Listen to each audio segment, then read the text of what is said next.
A new warning from the Centers for Disease Control today, urging Americans to prepare for what it calls significant disruptions in their lives.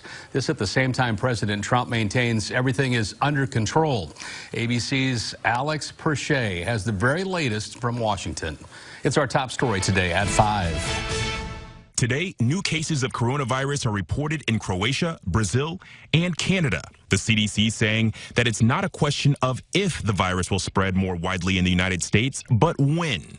We are asking the American public to work with us to prepare in the expectation that this could be bad. President Trump will have a press conference with the CDC, but has insisted the situation will, quote, work out fine, tweeting, "The CDC and my administration are doing a great job of handling coronavirus." I want to start with a matter of urgency. On Capitol Hill, lawmakers continuing the debate of the country's state of readiness. The immediate risk to the American public remains low, but there is now community transmission in a number of countries, including outside of Asia, which is deeply concerning. It is alarming that the administration is proposing to take money from one emergency to pay for another.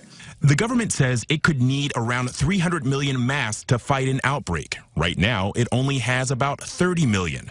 At a 3M plant in South Dakota where those masks are made, they're working round the clock, and it's still not enough. President Trump asking Congress for $2.5 billion emergency funding. Senate Minority Leader Chuck Schumer saying that's not enough. He will propose his own $8.5 billion emergency funding bill in the Senate. If you do not have enough money in the $2.5 billion you asked for, you will come back and ask for it, additional funds. Is that correct? Absolutely. Officials say a coronavirus vaccine is still at least several months away. For now, health officials are urging Americans be more vigilant by cleaning the surfaces they touch, washing their hands, and covering their mouths and noses when they cough. Alex Perche, ABC News, Washington.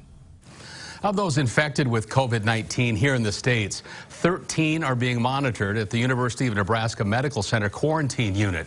And now one of those patients will be participating in a new clinical trial to treat the coronavirus. Normally it takes months and months for these trials to be up and running, and now we're talking about weeks. In the trial, they would have to have the coronavirus test positive, and they're going to have signs of lung infection that it's like signs of pneumonia. Doctors will now be experimenting with an antiviral treatment called remdesivir. It's previously been tested for treatment of Ebola patients and severe acute respiratory syndrome, or SARS, which is also caused by a type of coronavirus. According to Iowa officials, a dozen people in the state are being monitored for coronavirus now, but so far none have been identified as active cases.